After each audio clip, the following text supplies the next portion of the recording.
Doo. Hey, hold on, wait. I'm getting this together. Oh shoot. Move.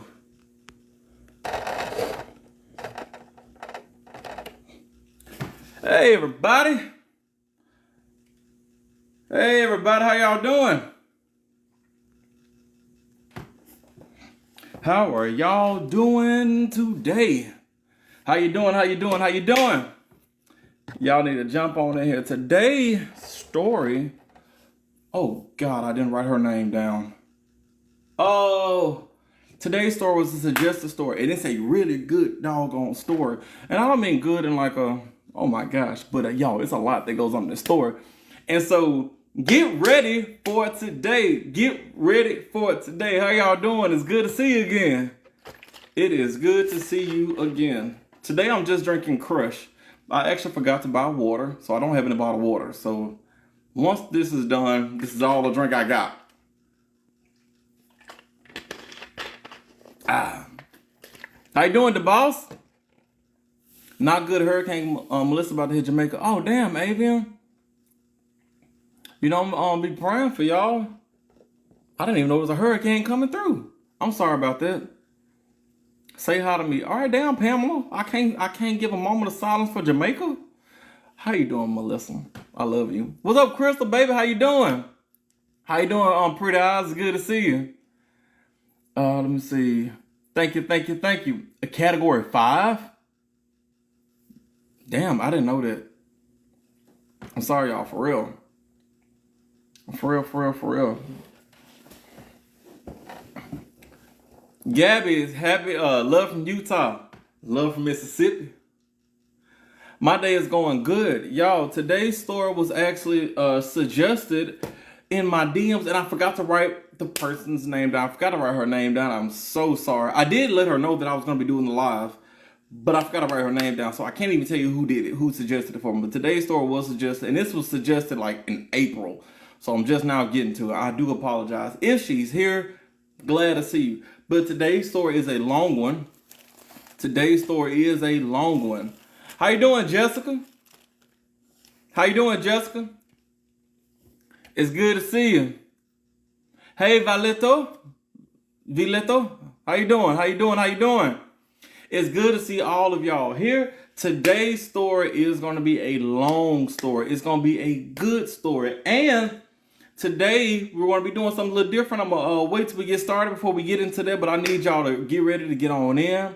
Sit down. Get your drinks. I ain't going to be drinking nothing but an orange crush today. This is all I'm going to be drinking today. But sit on down. You know, we got to get into today's story. Today's story is going to be a lot. It's a lot. It's not a whole lot. Well, it's a very, very entertaining. I don't want to say entertaining. It's just a lot going on. And I'm surprised I never heard about this. Like, and like I said, the lady who suggested it, she suggested it literally like in April of this year. And I'm just now getting to the messages. And I saw it and I was like, damn, that's a whole lot going on. So today's story is going to be a lot. And I'm going to need y'all's help during today's live because, just let you know, I know it's 2:05 now because I am working with my church and we are doing the little Good Samaritan shoe boxes for children that are in need. And so every dollar or every dime, everything I get today for gifts is going directly to help children in need. I'm not going to be getting none of that money. I mean, I don't get a lot of money anyways, but maybe I can get a little more money today. It's going to be for the kids, for the cheering, for the gifts. And so we're going to be partnering to get things for kids who need it. They're going to be getting like a little toys, pens, pencils, sharpeners, crayons, stuff like that. So, everything I get is going to go towards it. And if I have extra and overflow, it's going to go for multiple boxes. So thank you guys, I normally say you don't got to, but today it's kind of for a fundraiser. So help a brother out. So thank y'all for sending. Every penny counts. I thank you so much. I see you guys are already sending stuff. I know those little gifts, they're like, a couple cents a piece, but they help me out a lot. I think they're a couple cents a piece. Honestly, I don't know. I'm sorry. I do not know. But today I'm really going to be asking, because every dime for today's proceeds is going towards children, and we are filling up these little shoe boxes at my church, and they're going to be getting like toothbrushes, a small toy, you know, these for little kids in needs and stuff like that. So keep that going. As you guys do know, I do require a certain amount of likes per live. Now, granted, I normally do it just to fuel my own ego, but likes help other people see it, and also shares help other people see it. I need a lot of shares for this live, all right? We need as many people on here so that we can get a lot of, you know, just a lot of community. I really want to help these kids, and I'll be donating myself, you know. And, you know, so yes. Thank you guys so much. We already have a couple thousand likes. We got a couple hundred people on here already. That is great. We got a lot of shares. Thank you so much. Thank you. Today's story, because it's 2:07, we're going to be talking about William Van Poyk, this guy right here, and Frank Valdez. Has anybody heard of these two? William Poyk and Frank Valdez. Has anybody heard of these two? How you doing, Miss Creates? Belito says nope. How you doing, Avian? How you doing, Jazz? How you doing, Rhonda? How you doing, Jess Nicole? How you doing, Carol McKiss Drop? No, I've never heard of this either. And I'll tell y'all, when we go through this story, and I'm gonna tell you guys the story like a story. So it's not just gonna necessarily be just this happened. I'm gonna tell you kind of like a story. We're planning on being here. Let me see here. We got all this information to go through. This is like 1, 2, 3, 4. It's like 8 pages, I think, back and forth. We got a lot of information to go through. So we planning on being here for about an hour, a little over an hour, all right?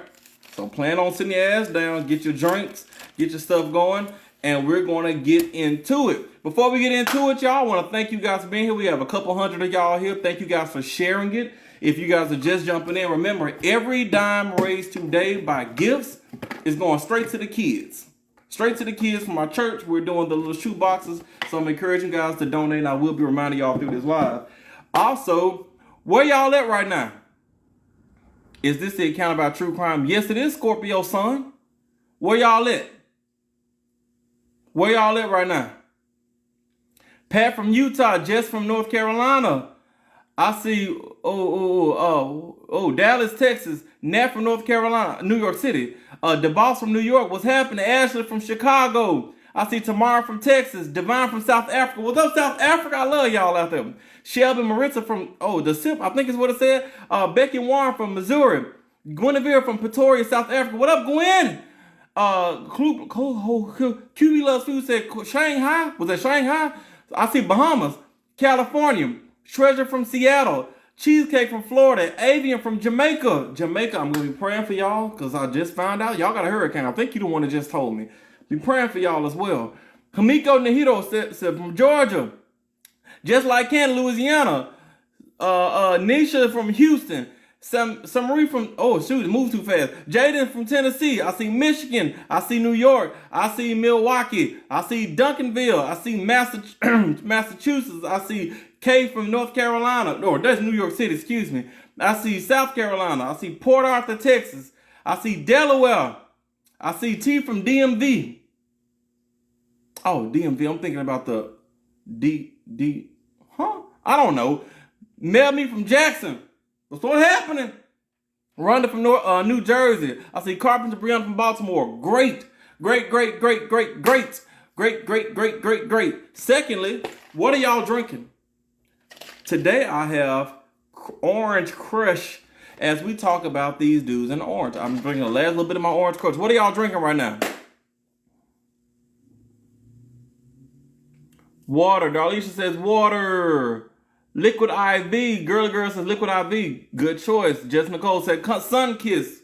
Orange Kool-Aid. Ancestral Vibration. Cherry Sugar-Free Pepsi. That sounds disgusting. Jewel says coffee. Joe says Vanilla Coke. Hamiko Shiro says Orange Crush. Avian says Fruit Punch. Tracy says water. Good. Long Island Iced Tea. That's what's happening. Virgo Queen says juice. Maxine says fresh squeezed orange juice. Carbo Queen Ramella says watch from South Africa drinking Black Crown cider. Black Crown? Is it a drink or is it just a drink? Let me know because I don't know. I ain't never heard of it. Orvorin says aloe juice. I love aloe juice. I love it. All right, y'all. I've been talking for a lot. We got to get into today's story because this story is a lot. It is a lot. It is a lot. It is a lot.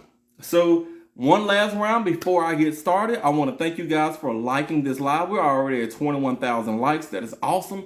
Thank you guys for sharing this live. I need y'all to share the hell out of this doggone live because we need to raise money for the children. Okay? One last time before I get started. Every dime that I get today is going towards the children. We're doing like Operation Shoebox type deal. So it's the Samaritan's Purse, Christmas Child. This is what we're doing. And all the money and all the shoe boxes are going to be going to give children things like, like school supplies, personal care items, toothbrushes and stuff like that. Sunglasses, things of that nature, like small, little cheap accessories and little toys. These are for little kids.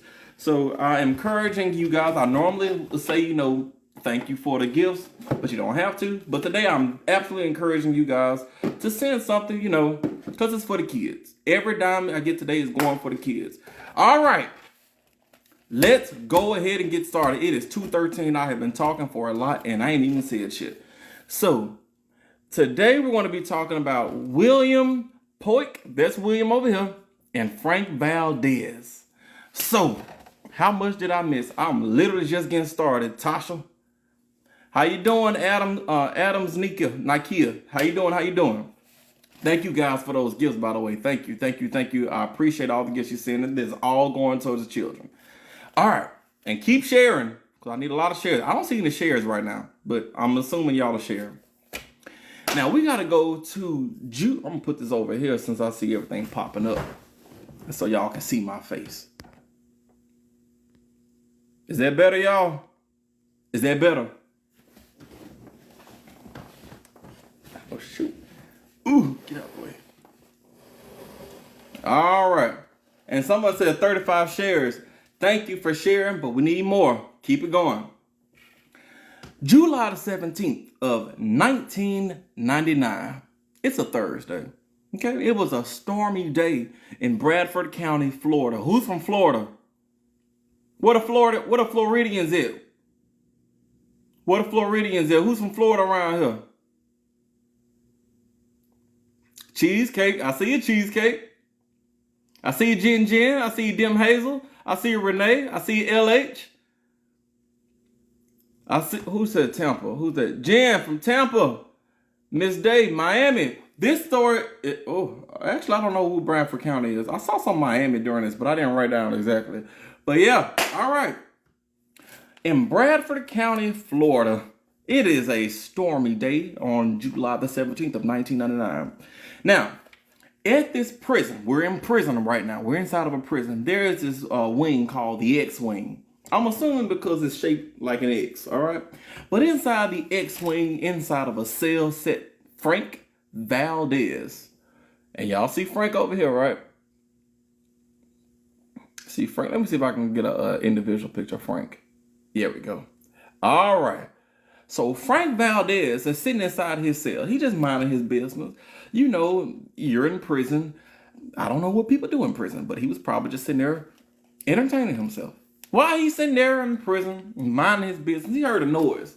He turned his head, and he see a correctional officer opening the door to his cell. So he's like, what the hell's going on here? So the door to the cell opens up. And then some events happen.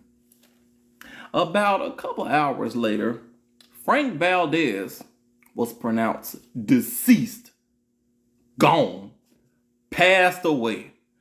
And now the last thing you know is he saw a correctional officer open up that door. Okay. So now the man gone. We already starting. Somebody said I'm early. No, I'm not. You late. I'm just playing. I love you. But I'm on time. All right. But yeah. open up the store, and the man is already deceased. An hour into the correctional officer opened up the door. So now we gotta jump. We gotta jump a little bit. There's some events that actually happened before this event. So we gotta jump back in time. Getting your time machine. We going back to 1987. All right. Who's from the 80s? Who's born in the 80s? Who's born in the 80s? I'm not. I was born in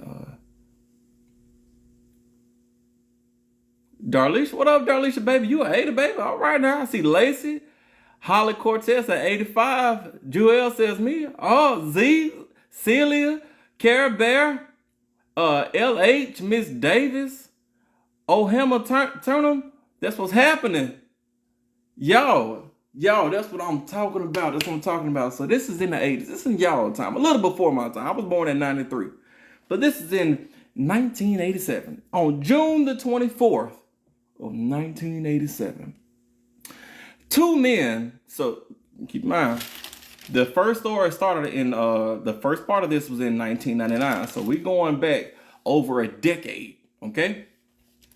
So now, June the 24th, 1987, two men sat in a white Cadillac. They pulled up to this parking lot.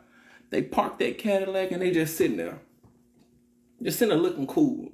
They ain't really doing nothing. They're just waiting for, the day to move on. They're just sitting in this little Cadillac.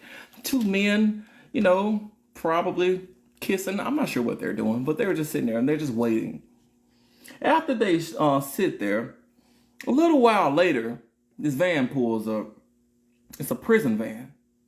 Now, the prison van was heading to the dermatologist office in West Palm Beach, Florida. So there's a dermatologist office right over there, and this prison van pulls up. Now, this Cadillac is in a parking lot right from it. It's not in the same parking lot. It's like right across the street or right over to them. Okay? Now, inside of the van, the prison van, was Officer Fred Griffin. Let me put their pictures up for you. We have Fred Griffin. Let me put their pictures up for you. We have Officer Fred Griffiths over here. And then you have Officer Steve Turner. These were correctional officers. Now, the correctional officers were transporting this dude. His name was James O'Brien to the doctor because he had a doctor's appointment, okay? All right. Now, Fred, just a little bit about Fred. Fred was a 40-year-old. Where's Fred? Right here. Fred was a 40-year-old decorated Vietnam War veteran. So this man, he know how to fight. He been to war. He came over here, and now he's a correctional officer. Very fitting.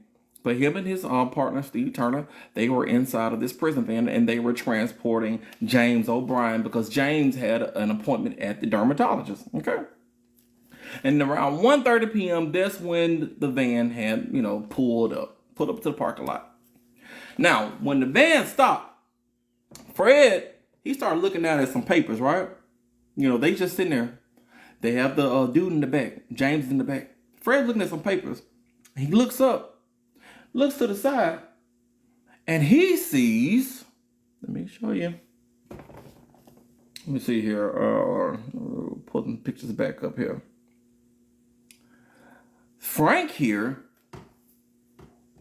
does this. Frank's standing outside the window with a pew-pew.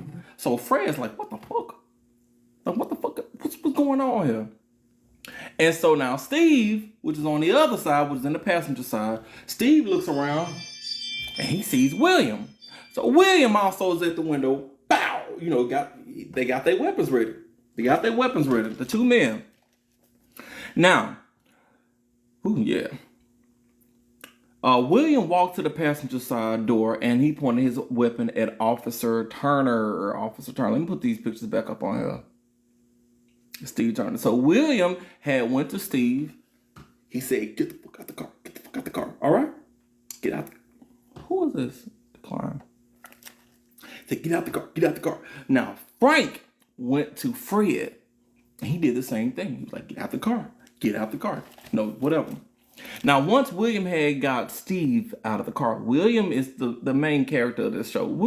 You'll see a lot of more pictures of him in just a second. But William had got Steve. Now, they're correctional officers. They have their own. They got these right here.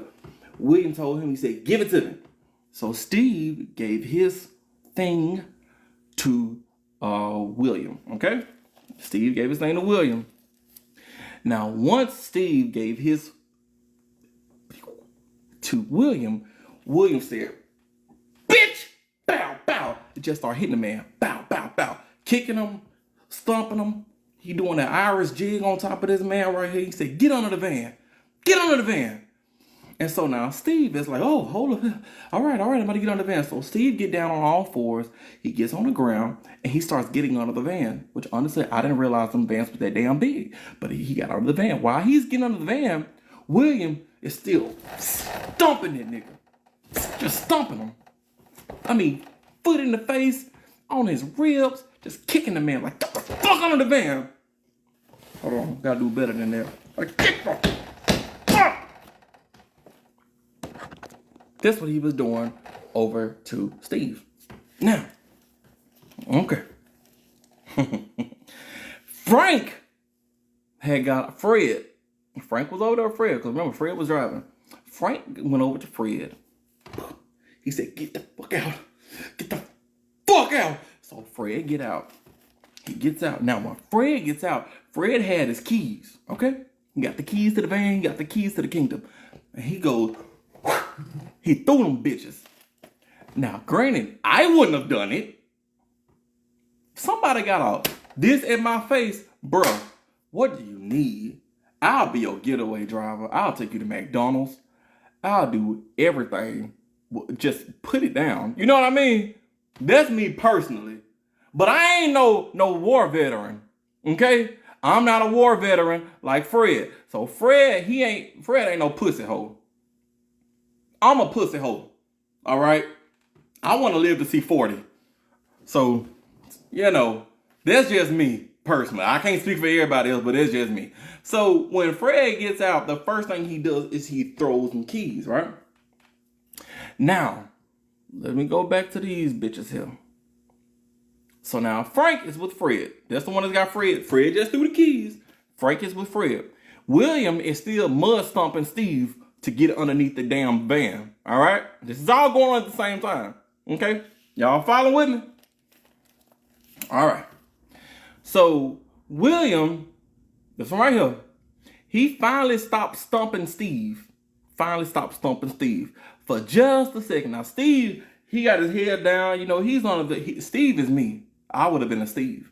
But Steve got his head down. He ain't looking at shit. All he knows is that for a quick second, he is no longer getting stumped. Okay? Next thing you know, bow! Bow, bow! Steve under that bus, he like, what the fuck? You know, he trying to make sure he ain't get hit. He don't know what the fuck is going on. But Steve is under that, the van like this. Okay? All right. Then he hears this sound of like this muffle, like a body falls, like. So, yeah. Okay.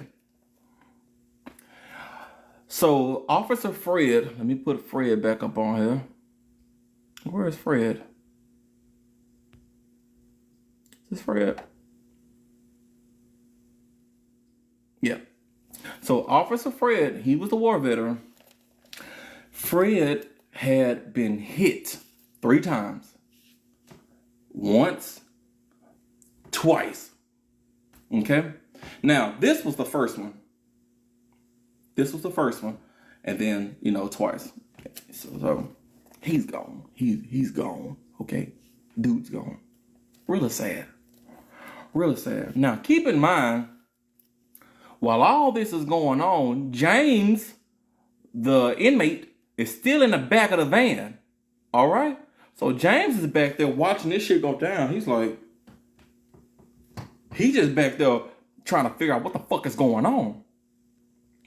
I didn't put these pictures back up on here. And I do not have a picture of James. I could not find a picture of James because, once again, this is back in the 80s. I couldn't find a picture of James, all right? But whatever. So James is back there and, you know, whatever. So now, Steve. Oh, I got to show you Steve again. Where's Steve at? Steve, where you at, Steve?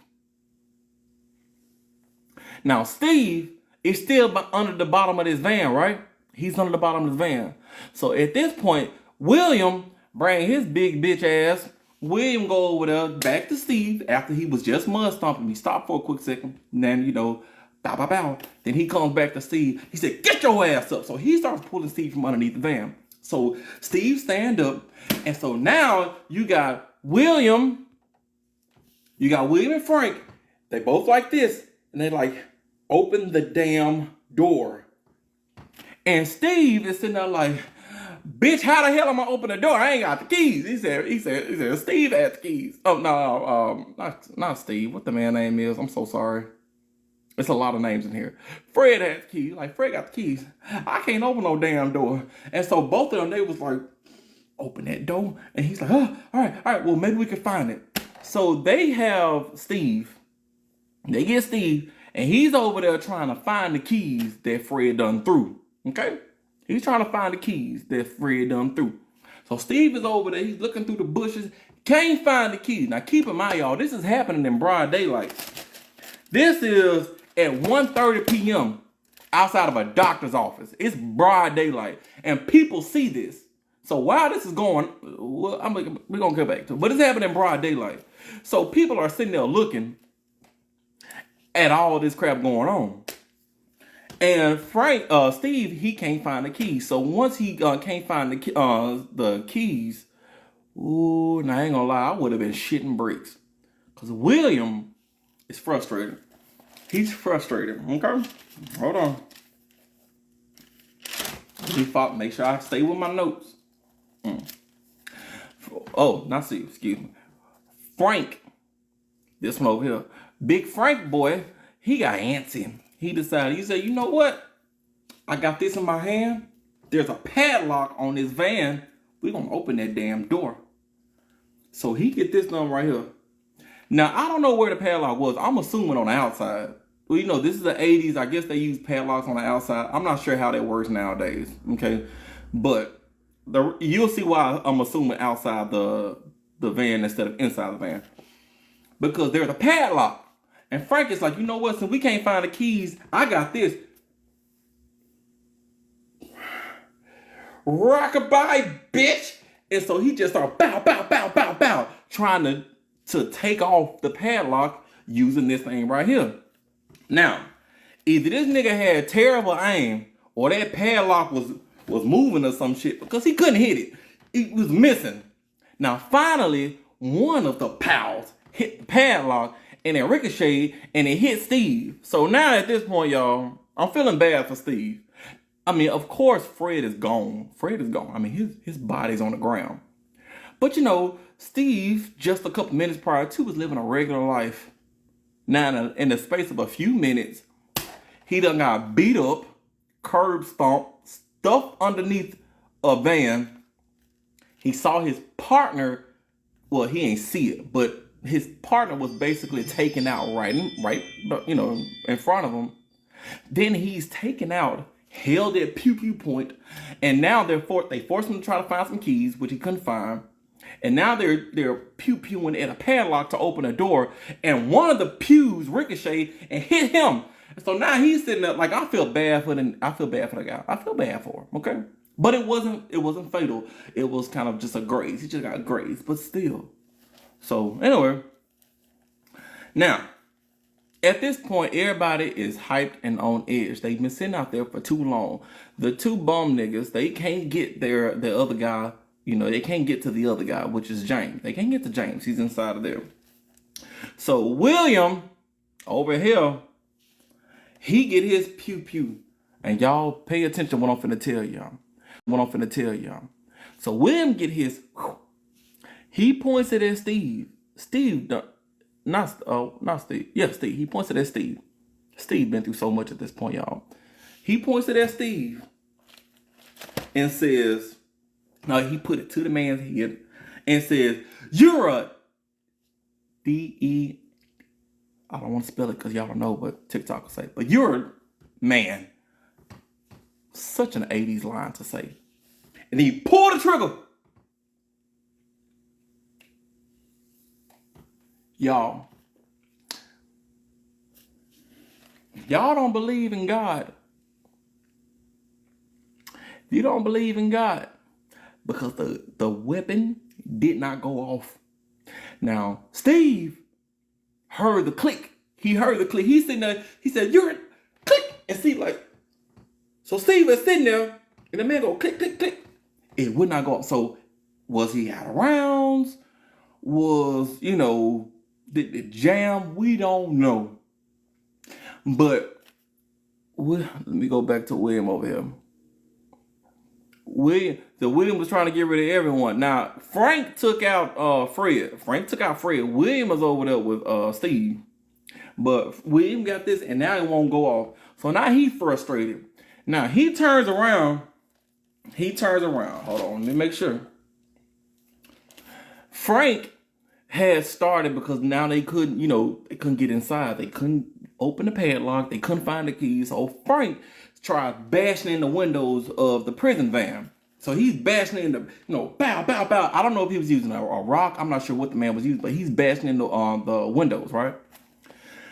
And when he's bashing the windows, William turns around because he hears a crash behind him, which is Frank bashing the windows. So William, even though he's got this weapon to Steve, he hears crash and he turns around like this. And Steve ran like hell. Y'all. That nigga must have had some feet on him, cause when he ran, they didn't even try to catch him. They was like, shit. So he ran, all right? Now, the two men, these two niggas right here, they've already been there for too long. So now they like, shit. So I'm assuming, because the guy James O'Brien that was inside the van, they're trying to break him out, right? So I'm assuming they put their hands on the windows. They was like this. He was like, "I'll be back for you." And so these niggas ran too. They was like, they couldn't get him out. It is what it is. So they ran back to their Cadillac, all right? Remember, they pulled up in the Cadillac. They pulled up in the monster automobile gangster. Hold on. Decline. So they pulled up in the Cadillac. So they running back to their Cadillac. Now, while they running back to their Cadillac, two cars pulled into the doctor's office. Because remember, this happened in broad daylight at a doctor's office. So two cars pulled up at a doctor's office, right? Pulling in. Now, let me see who they're... William. It was William. I gotta make sure, because I'm telling y'all, there's a lot of stuff going on in this story. So William, since the car's coming in, William, he has his weapon. He used the butt of his weapon to one of the cars while they passing and just go cloud, and he busted in the windshield. Why? I don't know. Maybe the car tried to hit him. Maybe the car was close to him. Maybe he was just upset. They couldn't get his boyfriend out. Or I don't know if it was his boyfriend. But we'll talk about that later. So stay here, because we're going to talk about his relationship with James near the end of this story. And we're going to speculate wildly when we talk about their relationship. So just stay with me. Okay? So he smashed in the windshield of this random car, and they keep running like hell until they get to the Cadillac. Now, Frank gets in the driver's seat of the Cadillac. William gets in the passenger seat of the Cadillac. All right? They peel out. Now, as they were peeling out, remember, I told y'all that people were watching this whole thing go down in the goddamn parking lot. Those people inside the doctor's office hearing the screams, hearing the pew-pews, they see the man laying on the ground. They see the other guy with this getting to his head. They see it all. So they had called the police, all right? They called the police.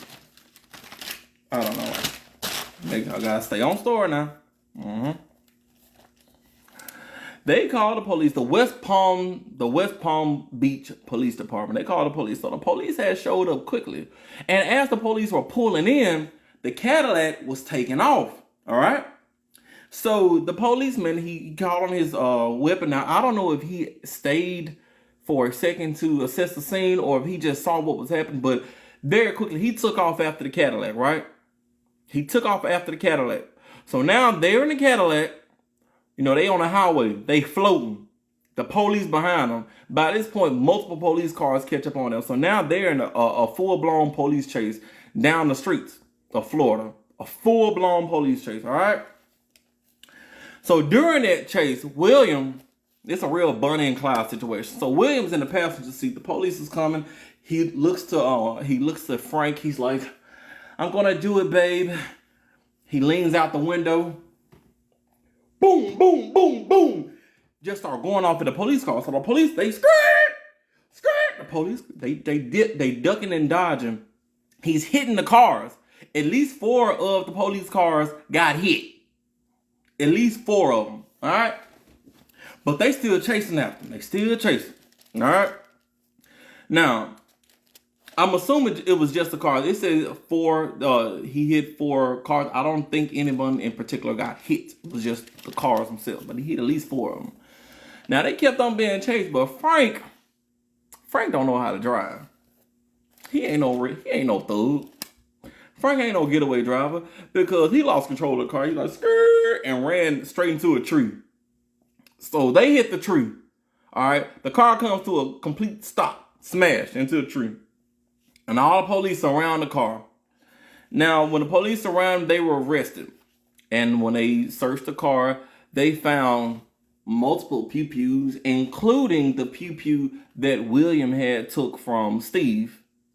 Remember? Because William was with Steve. And he took Steve's pew-pew. So they found Steve's pew-pew. They found bolt cutters, which I thought was stupid as hell. Because if you're trying to open the padlock and you have bolt cutters, why not just take the bolt cutters? I don't know. I really don't know. I really do not know. But they had bolt cutters and they got a swing, a long sharp thing they got from the vehicle. Okay? Now, that's the first part of this story. This story has like 3 parts. I need y'all to pay very close attention to how the story goes. Because remember, I don't know if y'all are just coming in. I don't know if y'all forgot. But remember what happened at the beginning of the story, right? He was in his cell and then he woke up deceased. Well, he didn't wake up deceased. But we got to get to why that happened. This is just the first part. There's a lot of shit going on in this story, okay? I'm going to pause for just a quick second and remind y'all, thank you so much for liking the live. We're at 89,000 likes, which is great. I need several 100,000 likes. I don't see the shares. I don't know why it's not showing me the shares, but I need a couple 100 shares, all right? This is for the kids. Also, remember, guys, I normally say thank you for the gifts, but you don't have to, but I'm accepting gifts today because all money made for, the little things that you guys send me are going towards the children for the Samaritan's Purse, the Christmas child that we're doing at my church. These are going to be used to give multiple children gifts and toothpaste and little things that they're going to need for, for Christmas and stuff like that. So, thank you guys for sharing it. We need everybody to share it. Thank you guys for liking it. We need y'all to like it. And thank you for the gifts. Like, thank you, Gina, for sending that gifts. I thank you. Every penny is going towards the children. All right? I don't do this often, but this is for the kids. So thank you guys for sending that. All right. Let's keep going. Now, y'all know I don't really talk about the court cases a lot, so I'm not going to tell you too much about the court case, but I do have to tell you a little bit. Someone said we got 100 shares. Great. Thank you, guys. Y'all are amazing. Let's keep it going. I need another 100. Okay? Keep sharing it. Keep sharing. And we got 100,000 likes. That's what I'm talking about. That's what I'm talking about. I love y'all. I appreciate y'all. Let's keep going. Let's keep going. All right? So now, we got to talk about the court case. Because the court case was kind of, it was a little bit. Let me put that down just a little bit. All right. So William, he was tried first. His case was first. Okay. So while he was tried, he was found guilty of numerous offenses, including, unaliving, attempted unaliving, what was that? Aiding and attempting an escape, stuff like that. He was, given that. I'm not going to go over everything, but he was sentenced to an end-it-all sentence. They said, we got to get your ass up out of here. All right? That's William. Okay? Frank was also found guilty. Oh, oh, thank you for the birds. I appreciate that. Frank was also found guilty, y'all. He was found guilty of first degree unaliving, armed robbery. Thank you for that hat. No cap. Thank you, Justin Nicole. And thank you, Deanna Chris, for the rose. I appreciate y'all.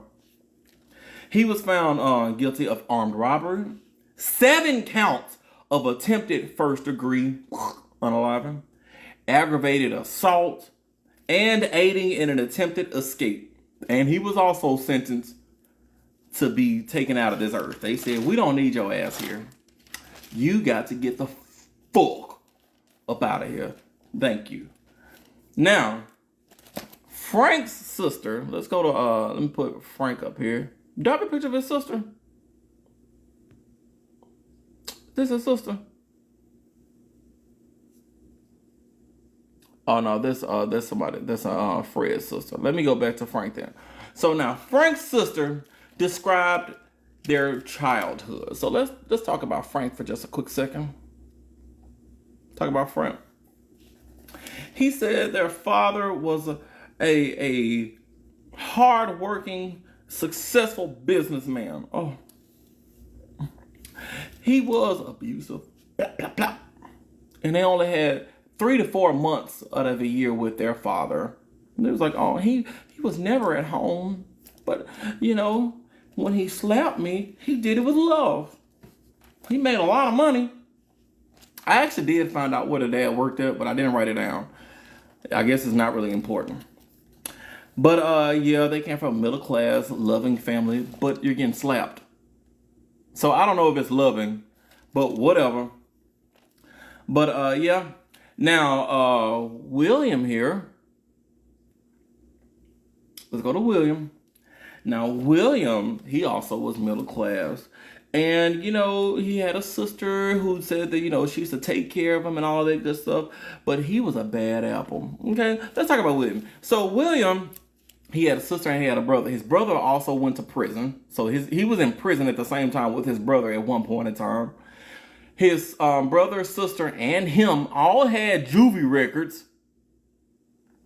By 11, he was breaking into houses. And by 17, he was already committing armed robbery, theft, and burglary. Like, dude, your life was fucked. Just from the beginning, he was kind of fucked, okay? He was just kind of fucked.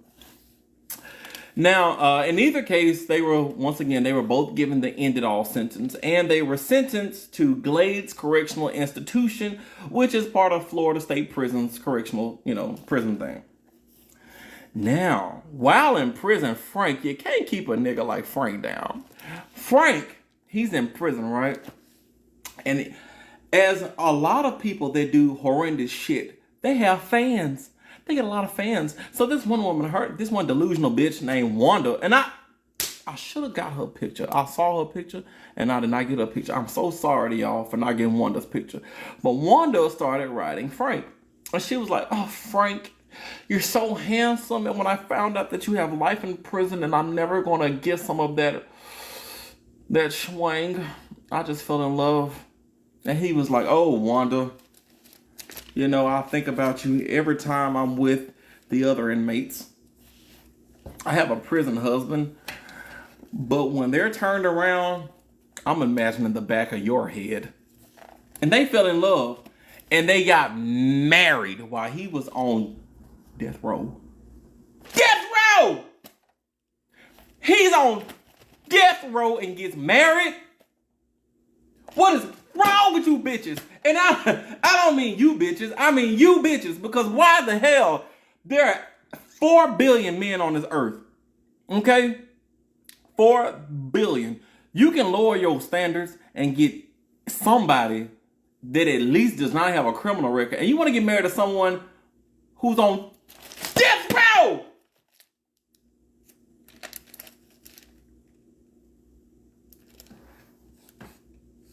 On a flip note, have y'all seen that girl that be doing those videos about people doing those potlucks and she be like, death row! The Judas Cradle for you and your Uber driver's witness. That should be so fucking funny. But anyway, anyway, so yeah, he was on death row and he still found love. Meanwhile, I'm out here struggling. Maybe I should go to prison. No, never mind. Take that back. I don't want to do that. So, but he and Wanda got married, okay? Now, like I said, in 1994, he got married to Wanda, that dumb bitch. I wrote it right there. Dumb bitch. It's backwards, but y'all get the idea. And while he's talking to his wife, he tells her, he was like, yeah, I did it. He said he took out Fred. And this is important to know for the end of the story. He told his wife that he took out Fred. Okay? Meanwhile, both of them, Frank and William, were both in prison for taking out Fred. And really, it was highly debated on who took out Fred. He got up in prison and he got up in court and, he was testifying and saying that he didn't do it, but they couldn't prove that he did not. They actually had Steve. Was it Steve? Let me show. Steve. Steve actually identified the pew that took out Fred as the pew that William had. Remember, when William came up to the window, William had a pew and then he took Steve's pew. All right. Now, Steve had identified the pew that was used on Fred as the pew that William had. Okay, but William said he ain't do it. He didn't do it, and they couldn't prove that he didn't do it. But remember, right before Fred went down, William stopped kicking him. Because remember, William was, curb stomping. William was curb stomping Steve under the bus, under the van. And while he was doing it, he stopped. And then they heard the pow, pow, pow. And then, So it was highly debated on who actually did it. He said he didn't do it, but he was still charged for it. And he was, sent to the end of all sentence. He had told his wife, Wanda, after he got married in prison. What's the point of getting married in prison? But he told Wanda that he did it. This is very important to know. All right. Now, we got to talk about why. Why did they do it? Who was James? Who was James O'Brien? And why were these two men so willing to risk it to get this man out of prison? Okay? This is where we about to start speculating. Y'all ready? All right.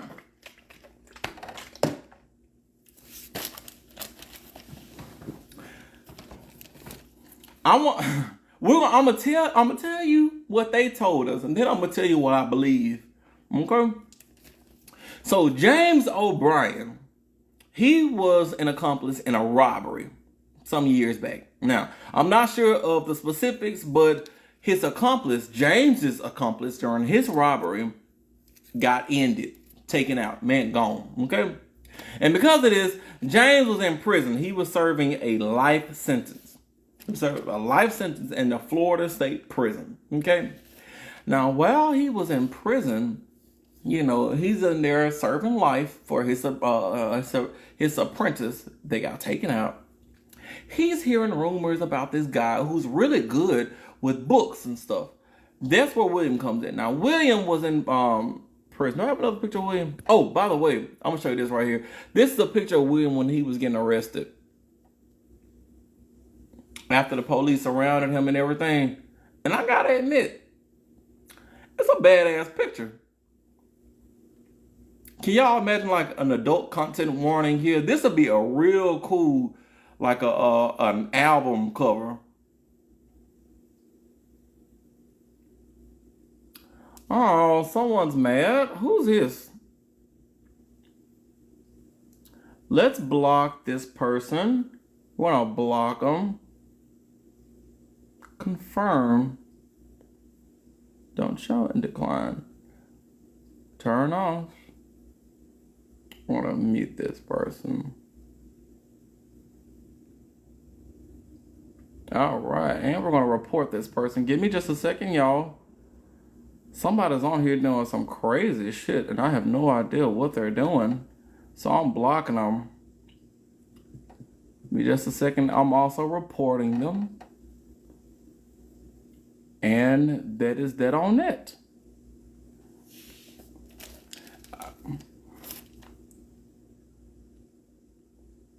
The comments are gone. That's because I blocked them. So, don't worry about that. Back to the story. So, anyway, y'all. What was I at? Oh, yeah. This is a picture of him when he was arrested. So why he have on chains? He wanted to go in style. When they pulled up in the Cadillac, this is what he was wearing. And I guess when they crashed, he just ripped his shirt up. He just want to show them pics. He was like, you see that? I ain't gonna lie, it's a badass picture. But back to the story. While he was in prison, so this is after the failed attempt. James is still in in prison because they weren't able to get him from the back of that van. So they just left James. He was rearrested. While in prison, he became known as a jailhouse lawyer. So he was in the library all the time. He was reading all the books and, the lawyer books and stuff just on the laws and everything like that. And he became really good and knowledgeable about the laws, and stuff like that. So, William, as we all know,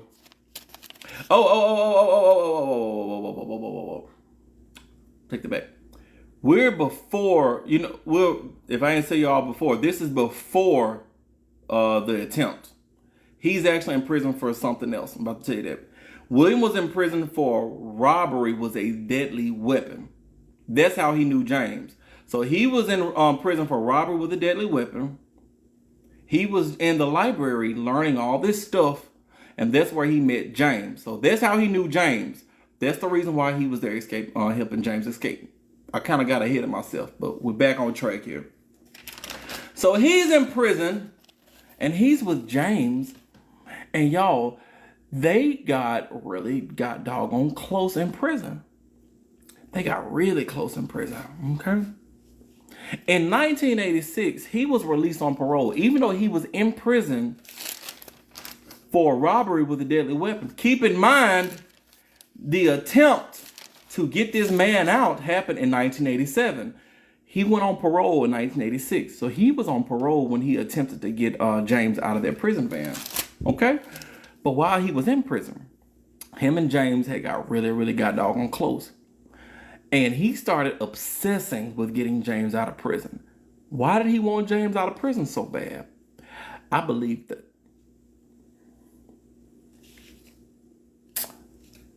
I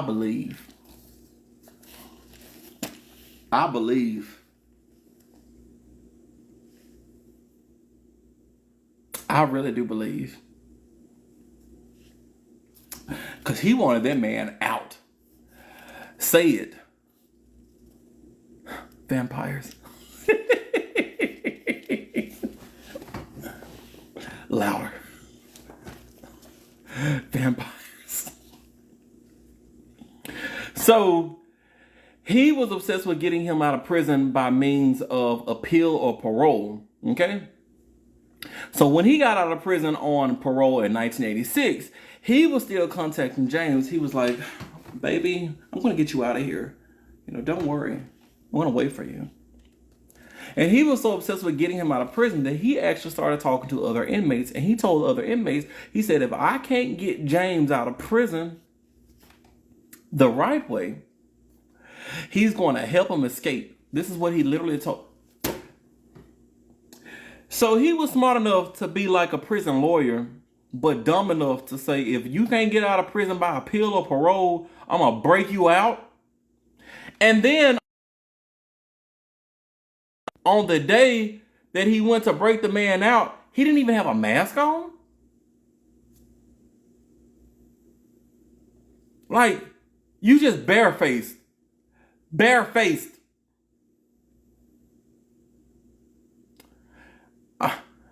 Like, this is what I'm talking about. Like, do niggas stop and think about what they're doing?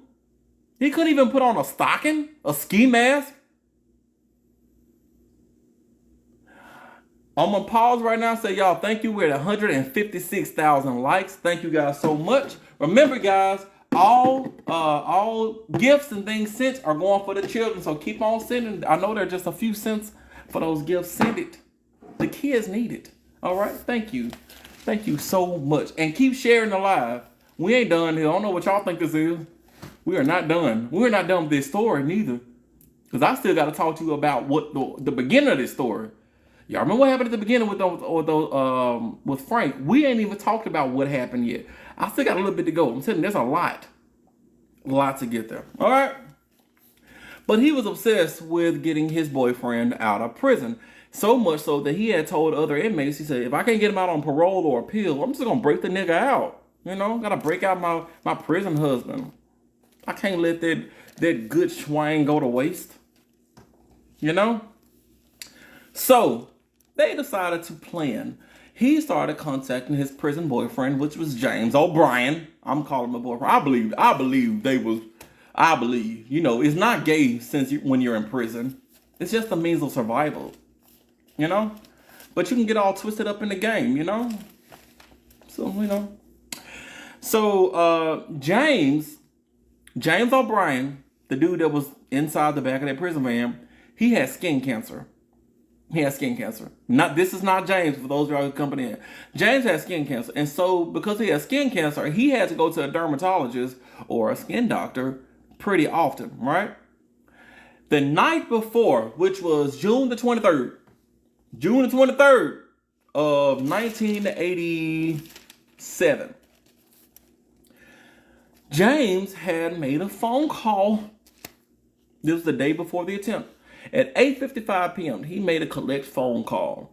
During this phone call, he had called from the Glades Correctional Institute to Frank, which I was found weird. I was like, he called Frank first, and we think he would call his boyfriend William, but I digress. But he called Frank.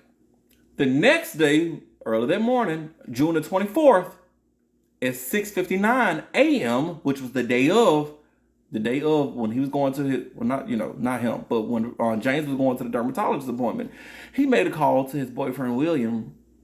He's like, hey, babe, I'm going to the dermatologist. And, William was like, you know what?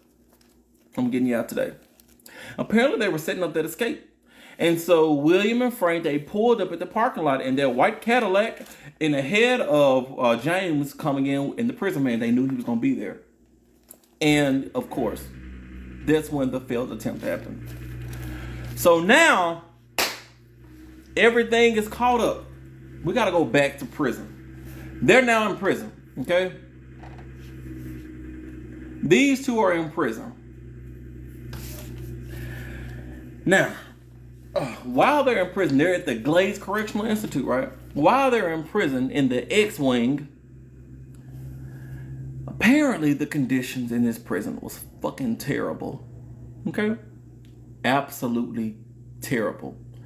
Now, William and other inmates were being treated terribly by the correctional officers. Now, I was a correctional officer. I worked in maximum security. I never treated inmates bad. And honestly, I never saw them treated bad. If anything, them inmates deserve to get, because when you got life in prison, you don't do nothing but fuck around with people. They will switch up on you. They try to catch you and stuff. They'll ask for your cash apps and try to get you to take money from them so they can have you. And I say all this to say, I never saw correctional officers do anything bad to inmates, but it is a known thing that, inmates are not treated the best. And now, at this prison, well, last week you said you were training. I remember. You ain't never heard that, lady. You ain't never heard that, Lele. But this prison that they were in is notorious for being one of the worst prisons in Florida, apparently. I mean, I don't know that personally, but based on what I saw, it was one of the worst prisons. And I don't necessarily say worst as far as conditions, but it's a hard prison to go to, okay? So William, this one right here, he filed a lawsuit for his treatment and conditions in the X-Wing. He had a lawsuit because correctional officers were treating him like shit. And you know, prison is hard. Prison is very hard. You know, you go to prison expecting to play PlayStations and, you know, not having to work. You get food and you get there to be with your homeboys all day. You know, get booty whenever you want to. Stuff like that. You don't expect to go there and people treat you bad. It's prison. You don't go there to be treated badly. So when he was in prison, and, you know, he was like, I don't like this shit. He filed a lawsuit and he won. He won a lawsuit against the conditions of the prison. Y'all, he won $45,000. Okay? And this is in the early 90s. $45,000 in the early 90s is a lot more than $45,000 now. Okay? He won, well, thank you, Princess, for sending those pumpkins, and thank you guys for sending all the stuff that you have been sending. Remember, everything you send today is going to the kids. To the kids. Thank you so much. And thank you guys for liking it. We're at 182,000 likes. I cannot see how many shares we got. I don't know why. Thank you, Caramel Kisses, for telling me 135 shares, because I don't see the shares. But thank you guys for the shares. All right? But yeah. All right. So now we're about to get into the beginning of the story. All right? All right. Hold on, wait. Yeah. We're about to get to the beginning of the story. Lately, I may be mistaken as it was something about a girl. Oh, that was something that happened while I was in training. That was years ago. That was not last week. Yeah. I was in training, and then after training, I went straight to maximum security. That's what you're talking about, Lele. Yeah. Anyway, all right. So now we're about to get into the meat of the story. Well, the second part of the meat, because remember the beginning of the story. So Frankie boy. No, wait, that's not Frank. Frank heard about William's win. He's like $45,000. Shit. Let me see what I can get off this. So Frank had to follow suit. So he started coming out and started talking about the horrible conditions of prison because, you know, it's such a bad place. Even though I did terrible things to a man simply because I wanted to get another man out of the back of a god doggone truck van that I had no connections to, as far as I know. Like, even though all of this happened and I'm a terrible person, I don't deserve to be treated like this. You know, I'm a human being. He started coming out to the news and started talking about the stuff that was happening to him in prison. Now, this was bad press, and a lawsuit would have hurt the correctional officers because he was going to tell about what the correctional officers were doing. Now, as a correctional officer, well, you know, we are held, well, I'm not going to say we, they are held on, you know, high levels because you're supposed to be held accountable to the law more so than the inmates even. You know, if you do something as a correctional officer, that's bad. You know, as a correctional officer, you can't even legally mess with or date someone who is an ex-con. At least when I went there, that's what he told us. You know, if there's someone who's an ex-con as a correctional officer, you legally cannot date them. That's just as bad as a grown-up with a child. And I was like, what? They're like, yeah, they can't consent to it legally because you're a correctional officer. So, yeah. A lot of the stuff the correctional officer was doing was really fucked up in that damn prison. I'm talking about they weren't feeding the inmates. They were doing this shit. They was ganging up on, doing all type of shit. And Frank saw what William had won. He was like, I can come and tell my story too. And because he already was in the press as an officer and an ex-veteran unaliver, you know, the media will be more willing to listen to his story. It will be easier for him to get media attention. XYZ. And now these correctional officers, they found out what this man was getting ready to do, and they didn't want this man to talk about it. So, July the 17th of 1999, Frank is inside his cell. He's in there, you know, the media already has their eyes on him because he's getting ready to come out and talk about what he's done. Get ready to talk about what he's done, what this correctional officer is doing, how life is inside the X-Wing, right? The correctional officer says, shit. Y'all, we had 200,000 likes. Keep it going. Keep it going. Pop your shit. Pop your shit. That's what I'm talking about. In an hour. Y'all are fucking amazing. And that's why we are number one. That's why we always win. I'm always getting banners and shit about y'all. Because it's y'all. It's not me. You do it. Y'all do it. So, Shawnee says someone put a HIT on Frank. No one did. The correctional officers themselves did. Because if Frank came out, it would be the correctional officers themselves who would be in the wrong. All right? July the 17th, 1999. Frank is sitting inside his cell. The door opens. He turns because he's hearing a noise. He turns. An officer walks into his cell, followed by another, and another, and another, and another, and another, and another, and another. 9 officers walked up in that cell. And they mud stomped that nigga. Mud stomped him. Boom, boom, boom, boom. I'm talking about slamming them against the walls. Y'all, it got messy. So, red bodily fluids everywhere. Red bodily fluids everywhere. Like the man, broken nose, all type of stuff going on, right? Now, we gotta continue this story. Because even after this, I'm still not quite done with the story. I still got a little bit to go. Y'all, I'm telling y'all. But they end up taking this nigga out. Because they don't want this man to talk to the news. Because they go to the news, they know that they all can go to prison. So, now, here's where the news and the articles gets a little tricky. Okay? Because he didn't, from what I can understand, he didn't pass away immediately.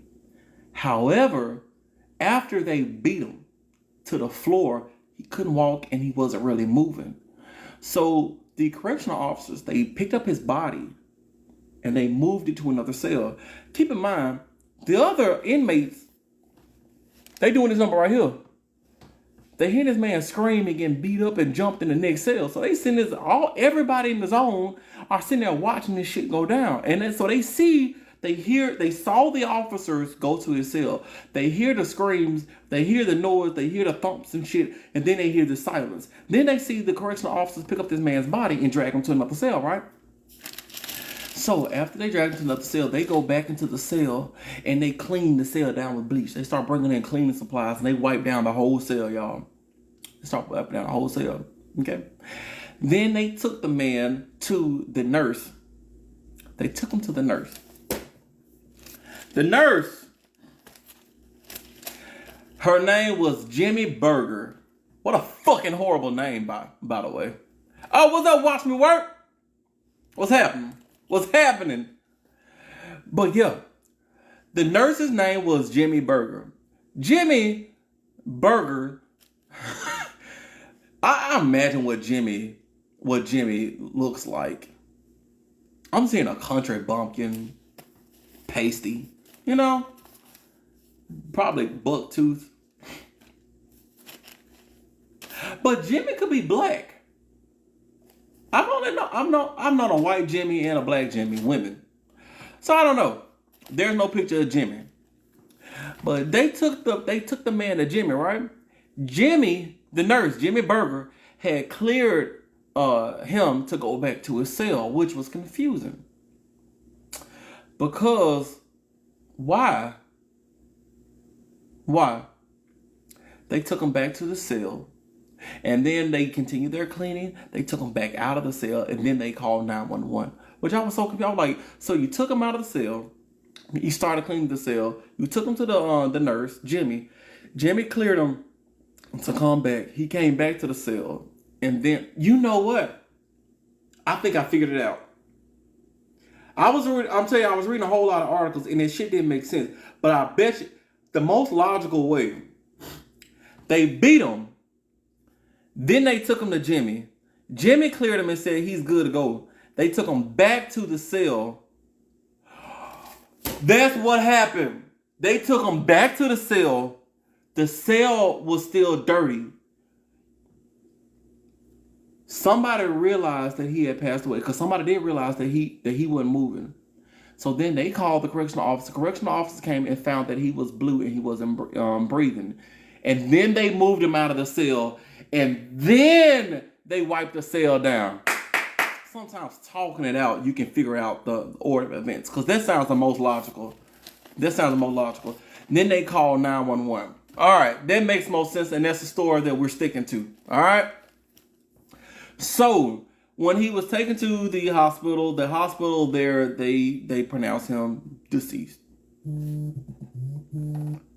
Somebody's calling me. I gotta exit. He was taken to the hospital. In the hospital, they pronounced him deceased. All right.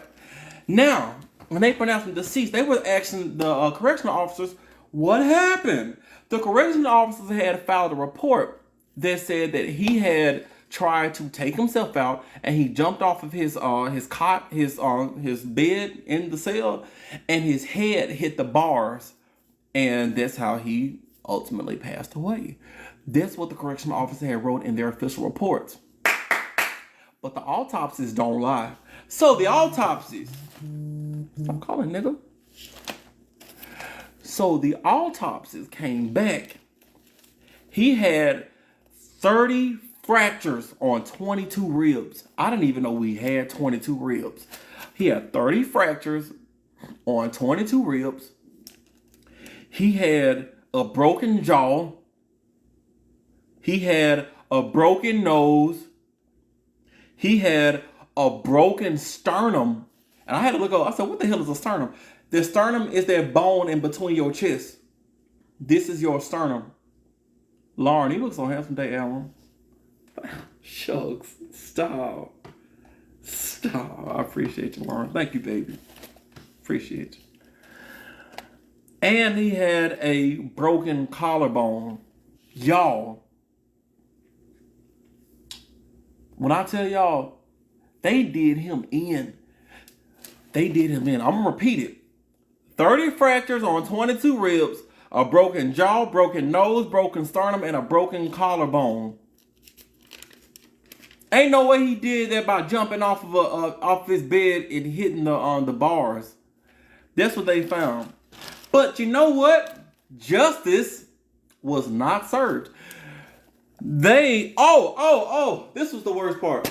In my opinion, this is the worst part. I wrote it on the next page. They also found correctional officers' boot print on this nigga's skin. You know how hard you gotta stomp somebody to leave a boot print after they pass away? The autopsy found a boot print.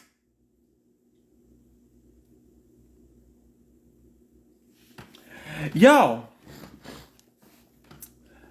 he went through it. Now, before y'all start thinking, sympathy. I mean, of course, you don't want that to happen, but remember what he did. And that's still not justification because, I don't, as a Christian, we will say, forgive and yada, yada, yada. But I'm just saying, he ain't no angel, but also they are terrible. They are terrible. But, yeah, so when the autopsy came out about everything, especially when they saw that boot print, and I don't know why that one stuck on me so bad. I'm like, damn, a boot print on skin? That's crazy. They changed it from, taking himself out to a homicide. Now, 9 officers were charged and the nurse quit. Jimmy Berger, she quit.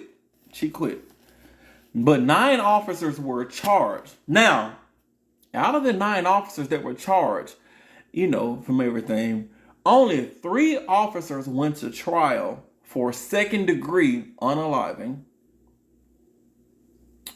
All were acquitted. All of them were acquitted. Every last one of those officers were acquitted. They probably threatened him. Oh, they did.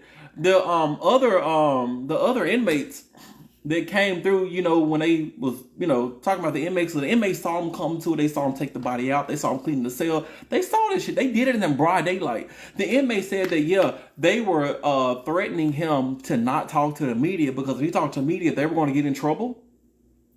And he was begging with them, no, yo. And then, y'all, that's when they did it. The inmates even came forward and said, yeah, we heard it.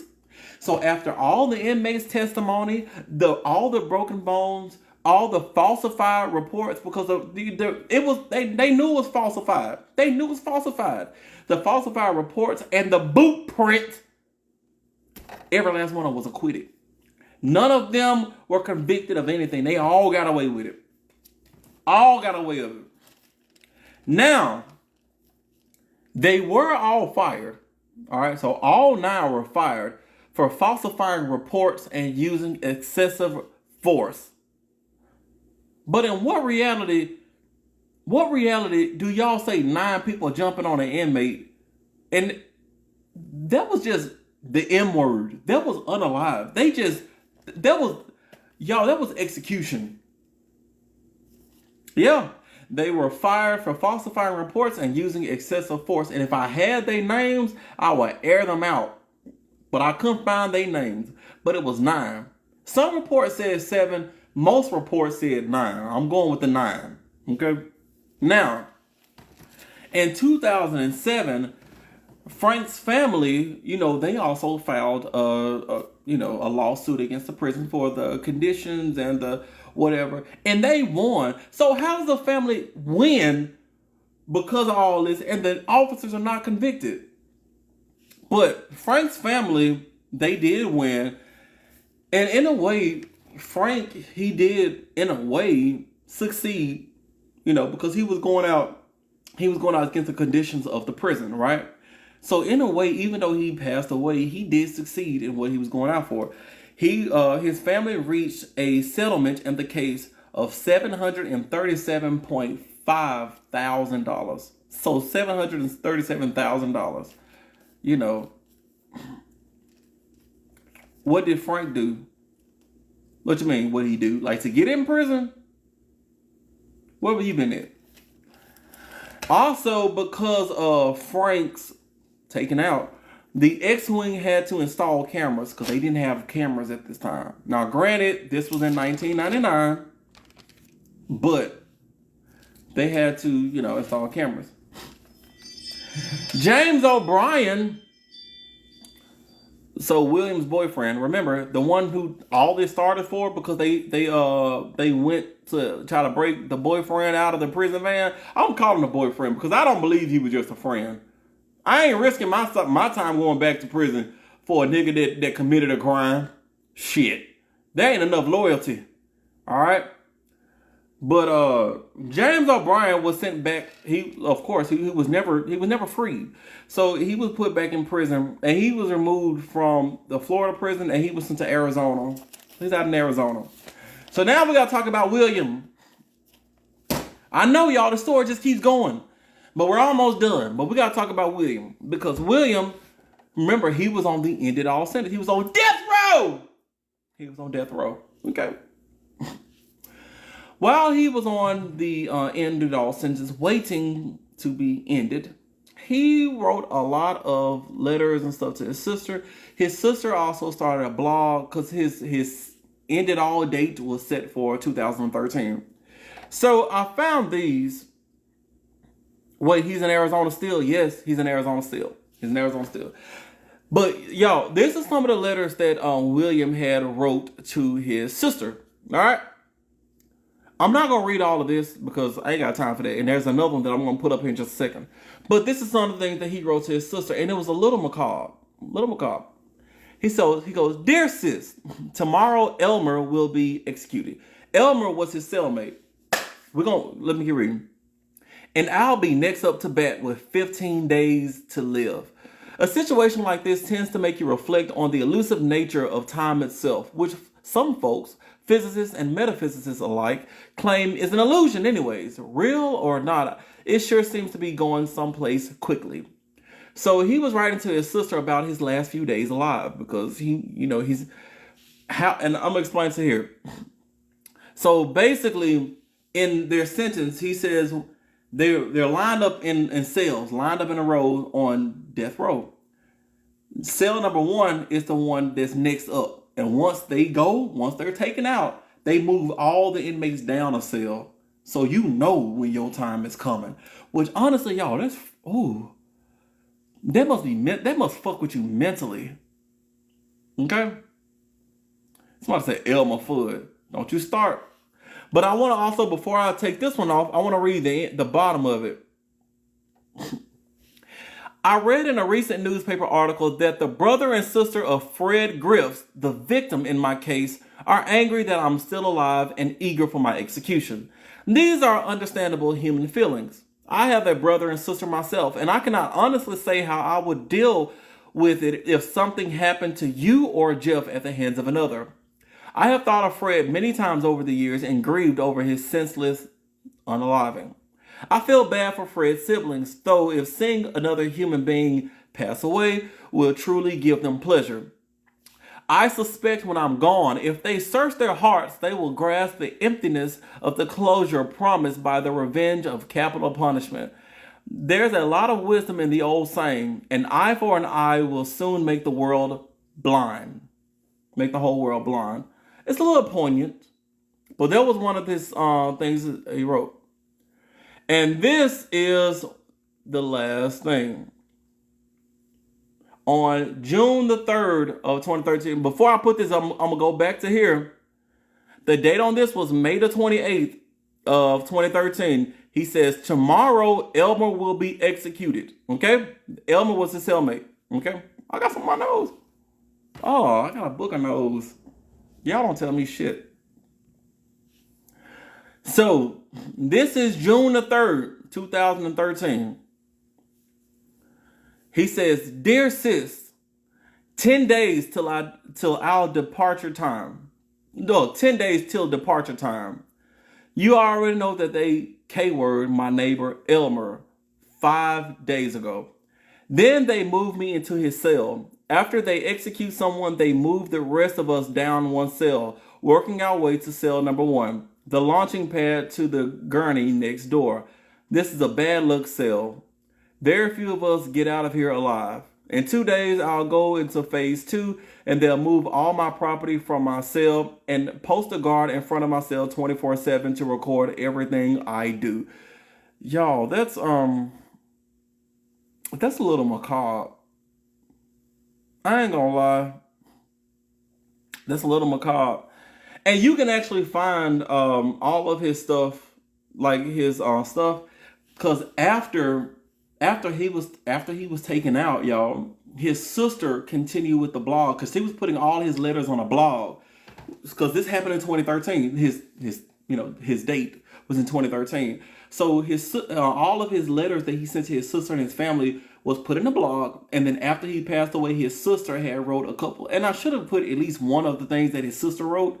But I was like, it's brought me down, I didn't want to read that shit. But anyway, June the 12th, 2013, he was led into a room. He declined his last meal because he said he did not want to participate in a ritual for all the paparazzi and the people who write newspaper stuff. I can't think of their name. Reporters. He said he did not want to pad the reporters, shit. I don't care. I'm not going to give them no more content. So he declined the last meal, and they gave him a concoction, and it was lethal injection. And his family stated when he passed away, he was finally free of the prison walls. And that is the story of these two bastards, Frank and William. Didn't Richard Ramirez pass away the same day? I don't know. I've never done Richard Ramirez. I mean, I've heard of him, but that was a while ago, and I don't know. But yeah, Y'all, we are at 262,000 likes. Remember, y'all, everything that was donated, I can't tell how much was donated. I will be able to see at the end of the live. And I will tell you guys on the next live how much was collected for the children. But remember, everything that you guys sent today as far as gifts is going straight to the children. All right? Straight to the children. I appreciate everything you guys have sent. I know it's kind of a mix-up. Like, dang, you talking about unalive and you giving money to kids at church, but you know what? Where else am I gonna get it from? Well, granted, I'm also gonna be donating money myself, but still, I may be doing something like this again for like charities and things, so save a few bucks in the future. But yeah, that is the terrible story of these two and what they have done. Do another story? No, I can't do that, y'all. I've been sitting here for an hour and a half, which I told you it was about an hour and a half, and but yeah, the ending of it, honestly, it made me sad. It made me sad because his last few years in prison, it was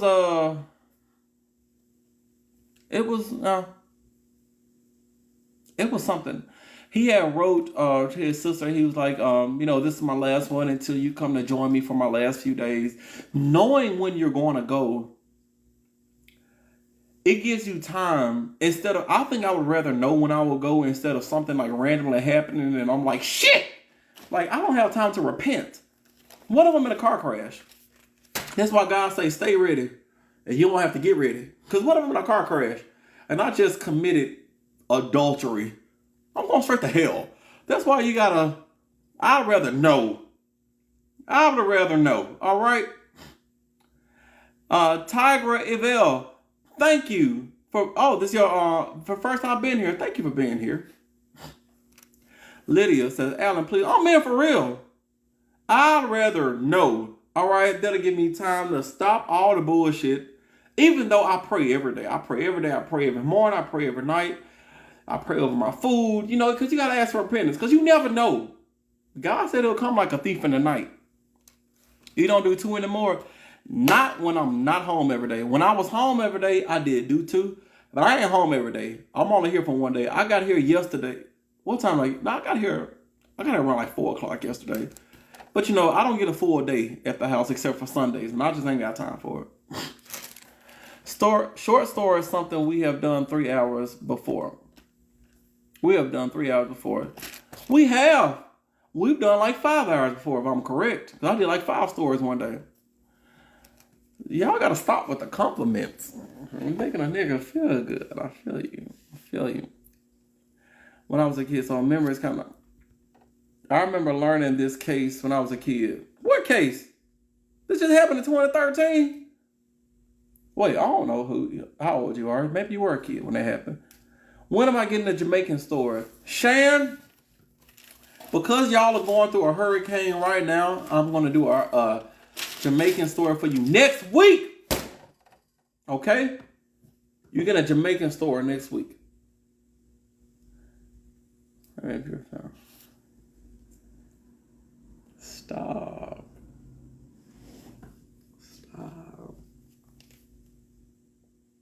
Oh, I was talking about the Rich Ramirez case. Oh, that makes more sense because I didn't know what the hell he was talking about. But yeah, that is today's story, y'all. I am taking this off how you take this thing off. That is today's story. If you guys want to do some research into yourself, although I think I was pretty fucking thorough. Today's story was about William Van Poyk. Poyk is like Poyk. It's like Poyk. And Frank Valdez. Let me put their pictures back up on here. Oh shit!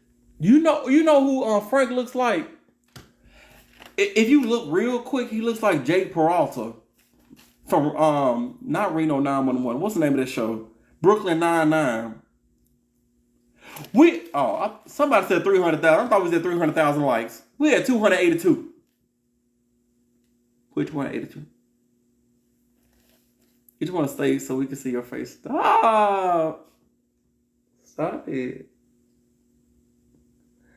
Did you ever do the Murdaugh story? I have not done the Murdaugh story.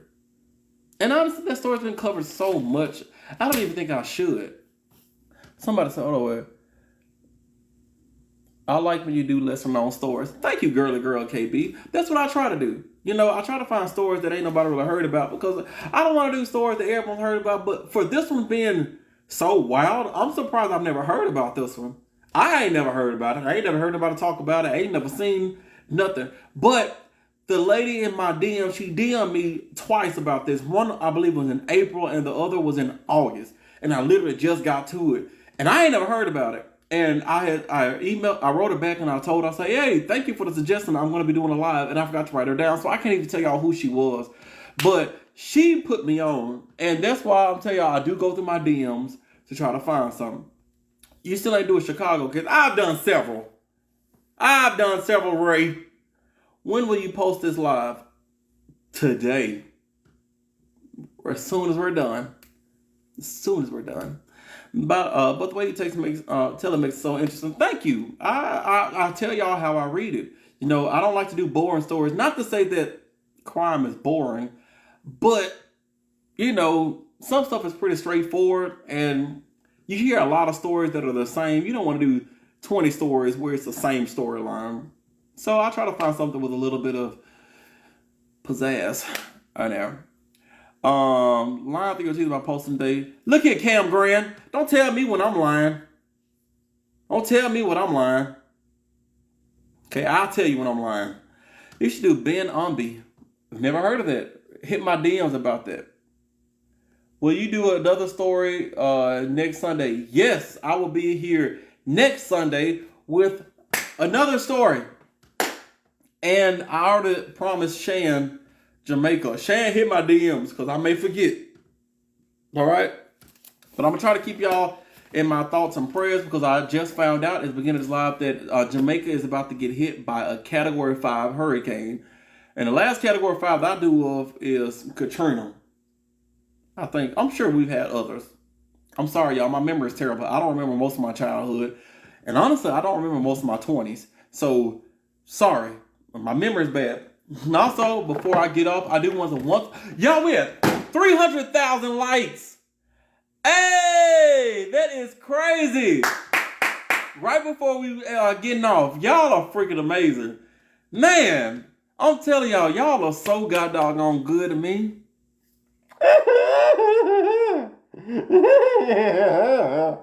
I love y'all. I really do love y'all. I really. Finger cramping up, my friend. You don't complain about that. Oh, never mind. Oh, let me see. Never mind. I want to thank you guys for everything. And and everybody who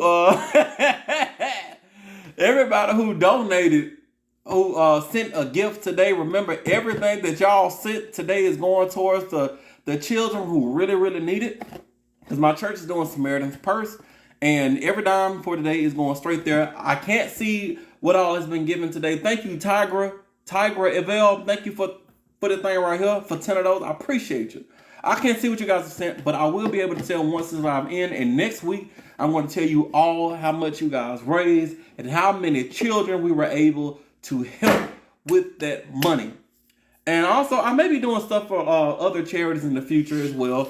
So set aside a dollar or two, $5 maybe, in the future. Not next week, not this month. I'm not planning on doing it. But when it is, I will let you guys know in advance when I'll be doing it. So you can set aside a portion of your paycheck. And but yes, I want to thank you guys so much. I appreciate you guys.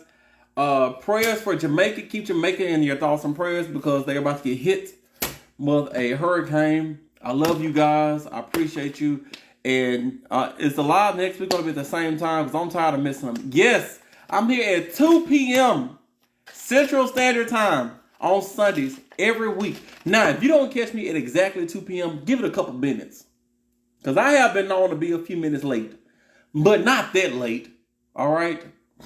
And generally speaking, I'm not here. I'll let you guys know. Most of the time. Sometimes. Occasionally. I have let you guys know a couple times when I wasn't going to be here.